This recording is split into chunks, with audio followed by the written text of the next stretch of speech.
Le premier ministre du Canada, Jean Chrétien, est arrivé au Saguenay en provenance d'Ottawa. Il parcourt la région. Il devrait nous parler un petit peu plus tard cet après-midi au réseau de l'information. Mais nous avons recueilli ses commentaires faits tout juste là, avant son départ d'Ottawa. Et puis, je vous invite à regarder ça. Ben, je vais là-bas. Ben, c'est un désastre assez inusité et ça continue à ce moment-ci. Alors, il y a eu des pertes de vie, beaucoup de dommages. Alors, il est important qu'on aille montrer notre solidarité. Évidemment, lorsqu'il y a des désastres comme ceux-là, le gouvernement fédéral contribue aide le gouvernement provincial à faire face à la situation souvent après un certain montant d'argent, 50-50. Alors, je veux montrer la solidarité de tous les Canadiens aux gens de cette région. Alors, nous allons faire une pause là, simplement. Le premier ministre Chrétien est arrivé à l'aéroport militaire de Bagotville. Si vous voulez, on va vous montrer des images de cette arrivée. Il est arrivé d'Ottawa en Challenger et c'est l'avion qui l'emmenait ici pour immédiatement le faire monter à bord d'un hélicoptère pour lui faire visiter toute la région du Haut-Désert pour qu'il puisse voir et constater par lui-même ce qui s'est passé ici depuis 48 heures, l'étendue des dégâts, jusqu'à quel point c'est considérable. Monsieur Chrétien va très bientôt d'ailleurs venir nous rejoindre ici. On va pouvoir lui parler. Il va faire un petit point de presse improvisé. Pour l'instant, c'est le programme. Essentiellement, il s'agissait pour le premier ministre d'être dans les airs, d'être capable de voir, de savoir, de parler aux gens. On me dit que le maire de Chicoutimi, entre autres, Ulrich Blackburn, serait dans l'hélicoptère avec lui. On voit le premier ministre qui descend l'escalier de l'avion, là. Voilà. Alors, ce que vous allez voir, bon, c'est l'avion, c'est le Challenger. C'était à la base de Bagotville. C'est il y a moins d'une heure à peine. Pour vous situer un petit peu, Bagotville, c'est en plein milieu de la région. Ville-de-la-Baie, bon, c'est de l'autre côté. De ce côté-ci, Chicoutimi, à l'autre côté, la Terrière, une sorte de grand triangle.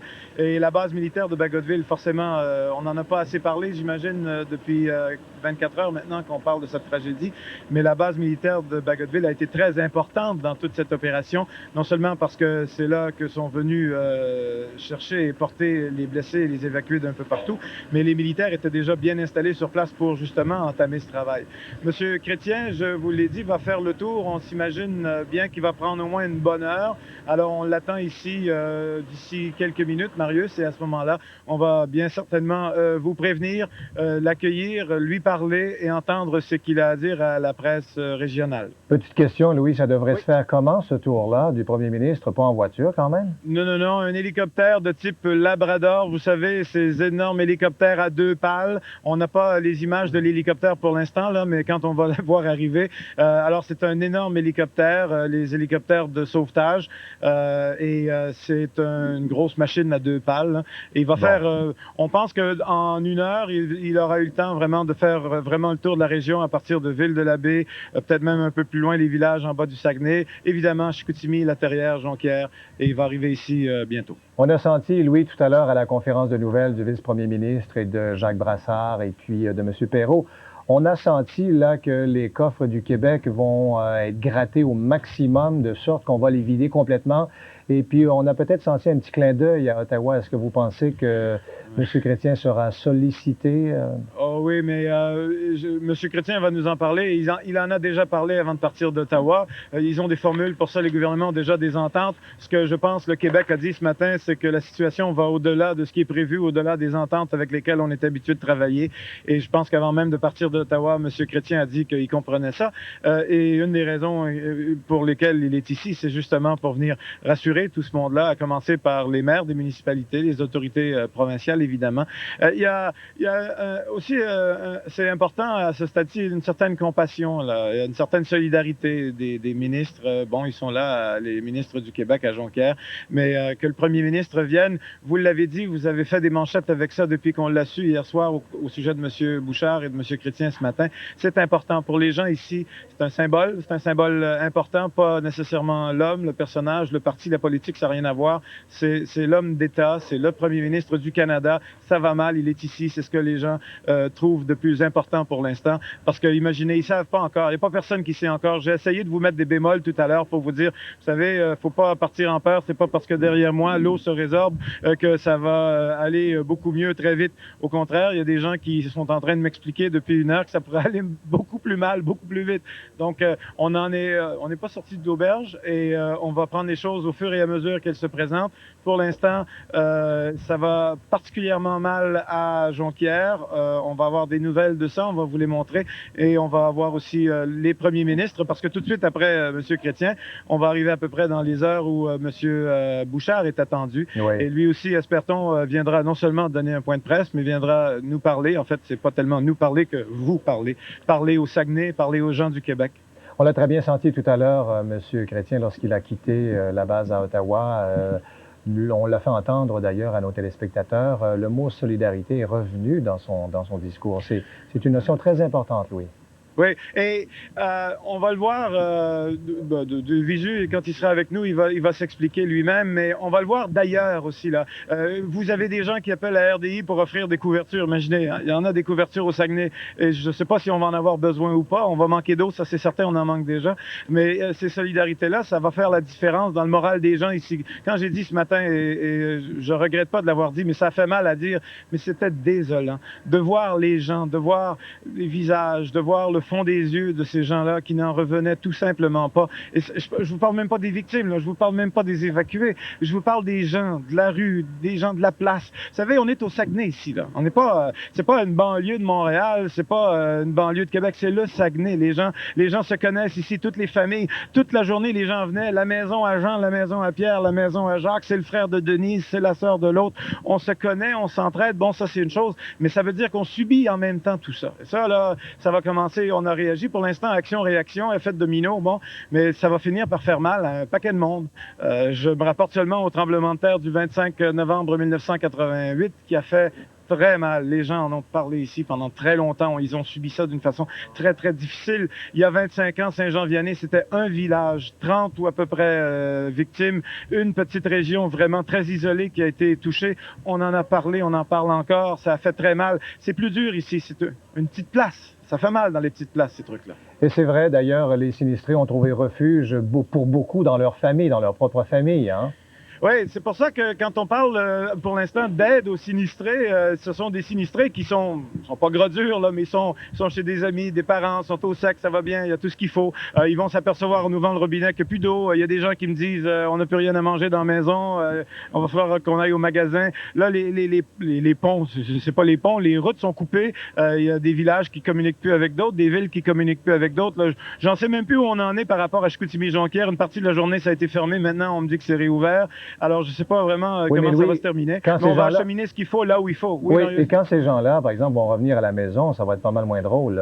Évidemment, ils ont trouvé refuge chez des amis, chez des proches, chez de la famille, mais il va y avoir un choc quand on va retourner dans leur maison et puis voir le désastre causé. Et puis là, on parle pas juste de maison, là. On parle de commerce ici, on parle de commerce à Ville-de-la-Baie, on parle d'industrie. À l'Alcan, on n'a pas eu le temps d'en parler beaucoup, on a eu quelques rapports aujourd'hui, il y a eu une conférence de presse, la poussière va finir par, l'eau va arrêter de couler, la poussière va retomber, on va faire le bilan.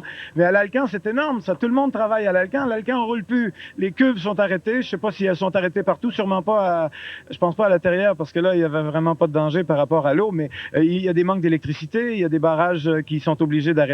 L'Alcan est obligé de fournir de l'électricité à d'autres.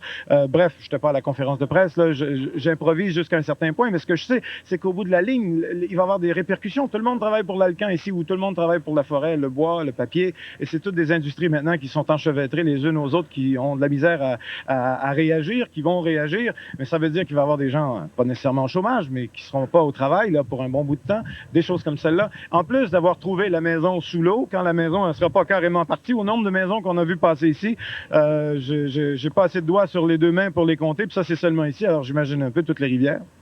Merci Louis. Restez là parce que nous allons entendre un expert en sinistre, M. Guérette, qui est au téléphone avec nous. Et on vous avertit aussitôt que M. Chrétien se pointe le bout du nez. Très bien. Merci beaucoup Louis. À tout à l'heure. M. Guérette, expert en sinistre, donc dans un cas comme celui-là, est-ce que c'est la fameuse appellation acte de Dieu, act of God, qui s'applique? Quels sont les programmes de dédommagement? malheureusement, au niveau du contrat d'assurance, il s'agit ici d'exclusion, c'est-à-dire la crue des eaux, le mouvement du sol ou ce genre de perte reliée à ce genre de dommages-là est exclu. Les recours sont malheureusement proviennent du gouvernement et de la protection civile par l'entremise des municipalités, puisque les assureurs ne peuvent rien faire à ce niveau-là. Bon, alors ça veut dire que pour les sinistrés là, qui nous regardent présentement, il y a peu d'espoir du côté de l'assurance privée, c'est ça? C'est bien ça. Puisqu'il s'agit d'une exclusion, peu importe le contrat, que ce soit un contrat à risque spécifié ou un contrat tout risque. Il n'y a aucun moyen de le contourner, M. Guérette? D'aucune manière, hein? Il s'agirait de prendre de l'assurance qu'on appelle spécifique, qui peut se prendre au niveau d'un tremblement de terre, mais dans un cas comme celui qui nous préoccupe, c'est-à-dire la crue des eaux ou chose du genre, moi je ne l'ai jamais vu parce que c'est pas prévisible. C'est pas un risque prévisible, donc non quantifiable, donc très difficilement assurable. Même chose pour un tremblement de terre, c'est ça? Le tremblement de terre, lui, est couvert, mais généralement avec des franchises qui sont quand même énormes et qui couvrent dans certaines régions dû aux coupes de séismes, si vous voulez. Oui. Est-ce que vous avez une idée du programme d'indemnisation que le gouvernement prévoit dans des cas comme ça, M. Guérette? Bon, enfin, on parle d'un certain montant, d'un plafond et d'un pourcentage des dommages utilisés pour les gens. Mais je sais qu'on m'a dit que c'était 70 c'est ça. Du montant jusqu'à 50 000 $. Alors, il y a un maximum de 50 000 $ de dédommagement. Donc, les personnes qui ont eu des pertes, évidemment, s'il y a des maisons plus luxueuses, etc., des biens endommagés, ne pourront pas toucher plus que 50 000 $ de la part du gouvernement. Ça, c'est le plafond maximum. C'est ce qu'on m'a dit, oui. Bon, et puis, bon, écoutez, pour ce qui est de 70 ça touche quel bien exactement, M. Guérette? Est-ce que ce sont les biens essentiels seulement? Comment ça fonctionne? Ce sont les biens essentiels, effectivement. Quels sont-ils, les biens essentiels? Parlez-nous de ça un petit peu, là. À ce niveau-là, malheureusement, je ne pourrais pas vous aider. Je ne suis pas assez au fait de ce programme gouvernemental. Bon, vous avez d'autres observations à nous faire, M. Guérette? Non, c'est tout. Je vous remercie beaucoup d'avoir participé à notre émission et bonne journée. Bonne journée.